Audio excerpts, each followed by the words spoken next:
Okay. So, ang susunod naman natin dito ay itong mga medalyon. Ayan, medalyon. So, meron tayong medalyon dito. Usually, akin to, nakalagay siya sa Walang tali. At yung dalawang ito ay yung Tres Pico saka San Benito. Sige, paliwanag mo kung ano bang meron dyan. Ito, isisihin natin itong, di ba, una-una sa lahat. Tres Pico medalyon. Ang Tres Pico medalyon ay pabisa dito, panlaban dito sa masasama na sino na nagbabanta mamay sa'yo. At magaling ka rin magkipaglaban dito sa Tres Pico na to. Kaya ka rin magpalabas ng tagabulag. Kaya ka rin magpaalis ng kulam, barang, ayan, palipat angin, ayan. Tsaka hindi ka rin ikaw tataplan ng bala o pataling. So, itong Tres Pico pala, yan na to, parang libon. Parang libon din siya, pero ang bisa niya talaga, tagabulag din yan. Kaya ka rin na anong galaw mo ng mga, kunyari, sa karate, ganyan, martial arts. Ano rin ito na parang limitate niya rin ito yung galawan mo o yung mga nakikipaglaban mo sa mga tao. Ito kasi babisa rin itong gamit. Ito, kahit medallion lang to, pero malakas din tong, medallion. Pwede din siya sa paggagamot. Pwede siya sa kahit anong paraan. Pwede ito kasi yung Tres Pico medallion kasi malakas. At may third eye siya sa gitna. Kaya kasi may third eye kasi yung magbibigay ng enerhiya o yung magbibigay ng babala sa sinong may awak nito. Saka dahil medalyon siya, hindi siya kalikasan, kailangan mo siyang dasalan ng ilang araw to? Kailangan mo siya nagdasalan ng 49 days. 49 days. Walang putol yon. Walang putol yun, pero tuloy-tuloy yun. Hanggang sa perfect yung dasal niya, ang rekwal niya.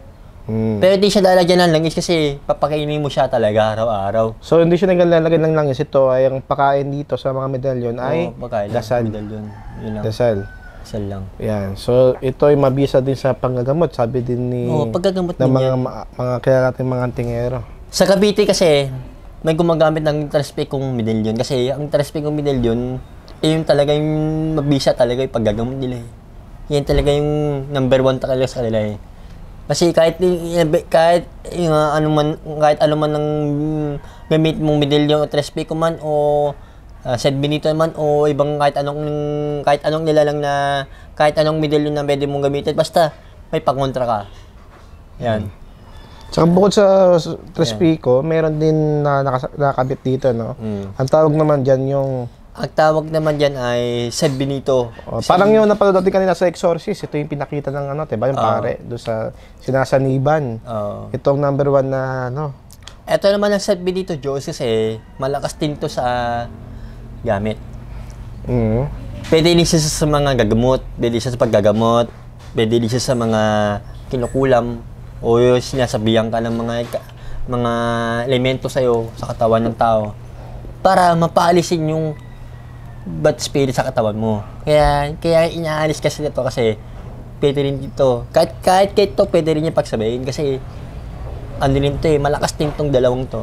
Sobrang lakas, grabe. Saka ang San Benito, ito yung pinaka-usually na kung gusto mo talaga, kung sa kalikasan is yung sinukuan ng pang-beginners na na pang-anting-anting. Ito naman, kung gusto mo naman ay medalyon, San Benito. Magsimula ka sa San Benito kasi yung San Benito mga kamaster ay talagang subok na mapagdignum, medalyon o kahit anong uri, basta hugis tangan-tangan siya ng ganyang itsura. Ito ay si Saint Benedict. Ang Saint Benedict kasi malakas kasi yan sa gabal. 13 kasi sa Mindanao eh. Yung medalyon kasi kahit putukan mo ng baril hindi siya talaga tatamaan. Ito mga kamaster, malakas siya talaga. Ito ay nakuha ko sa isang kilala ko pang antingero. Binigyan niya sa akin to na itong dalawang medalyon na to. Actually, itong dalawang medalyon na to is dala-dala ko lagi pag ako ay umaalis. Lalo na pag malalayo, kung pupunta ako ng Bukidnon, pupunta ako ng basta mga malalayo, mga norte, mga south. ito lagi kong dala. Itong dalawang to. Kasi ito yung magpapalayo sa akin sa masasama at sa kamalasan. Lalo na itong San Benito kasi ito ay nagtatabay ng mga masasamang espiritu. Nagtataglay lang sa mga elemento. Hindi lang ang paraan ng isang gamit or isang medalyon. Kasi ang medalyon, kaya ka rin magpaalis ng anuman elemento sa lugar ng bahay. Kasi once na nilagay mo to sa bahay mo, hindi sila makakapasok kasi alam nila may pagkontra ka dito. Kasi mas malakas ang kapit sa Panginoon. Naman dyan yung... Ang tawag naman dyan ay San Benito. Parang yung napanood natin kanina sa Exorcist, ito yung pinakita ng diba, yung pare, doon sa sinasaniban. Itong number 1 na Ito naman ang San Benito Joseph malakas din to sa gamit.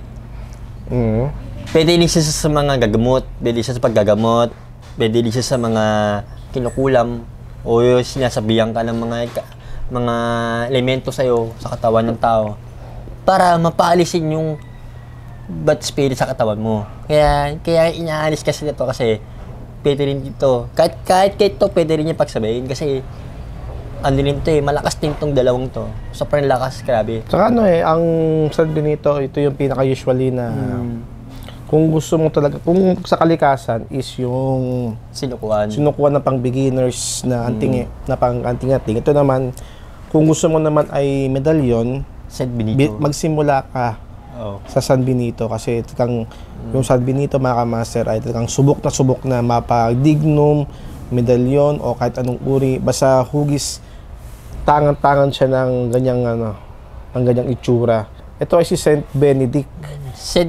Ang Saint Benedict kasi malakas kasi yan sa gabal. 13 kasi sa Mindanao Yung medalyon kasi kahit putukan mo ng baril hindi siya talaga tatamaan. Ito mga kamaster, malakas siya talaga. Ito ay nakuha ko sa isang kilala ko pang antingero. Binigyan niya sa akin to na itong dalawang medalyon na to. Actually, itong dalawang medalyon to is dala-dala ko lagi pag ako ay umaalis. Lalo na pag malalayo, kung pupunta ako ng Bukidnon, pupunta ako ng basta mga malalayo, mga norte, mga south. Ito lagi kong dala. Itong dalawang to. Kasi ito yung magpapalayo sa akin sa masasama at sa kamalasan. Lalo na itong San Benito kasi ito ay nagtatabay ng mga masasamang espiritu. Nagtataglay lang sa mga elemento. Hindi lang ang paraan ng isang gamit or isang medalyon. Kasi ang medalyon, kaya ka rin magpaalis ng anuman elemento sa lugar ng bahay. Kasi once na nilagay mo to sa bahay mo, hindi sila makakapasok kasi alam nila may pagkontra ka dito. Kasi mas malakas ang kapit sa Panginoon.